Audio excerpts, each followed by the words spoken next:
April 24 panchayat राज दिवस पालन नहीं बीजेडी समालोचना पर राजस्व मंत्री सुरेश पुजारी प्रतिक्रिया। बिजुबाबू ओडिशार बड़पुत्र थिले, एथिरे कहार संदेह नहीं। बिजुबाबू बीजेडी संपत्ति नथिले, जातीय संपत्ति थिले, ओडिशा पई गौरव आनिथिले। तांको प्रति असम्मानर प्रश्न नहीं। बिजुबाबूंक प्रति समस्तंकर सम्मान रहिछि। तांकर जयंती और तिरोधान दिवस बीजेडी की सरकार नुहे, यह जनसाधारण दायित्व। तेणु जन्म जयंती और तिरोधान दिवस भी पालन हेबो बोली राजस्व मंत्री कहिसेंति।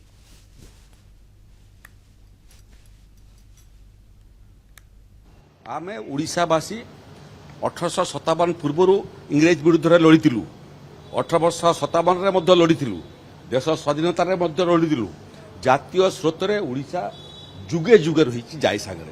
तेणु एप्रिल 24 सारा प्रदेश देशर भिन्न प्रदेश ओडिशा अंशग्रहण कर रहा। बिजु बाबूंकर प्रति सम्मान कथा। बिजु बाबू को जड़े बरपुत्र तांकर जन्म जयंती हो कि तिरोधान दिवस हो, यहाँ केवल बिजु जनता दल नुह कि सरकार नुह, यहाँ ओडिशावासी दायित्व।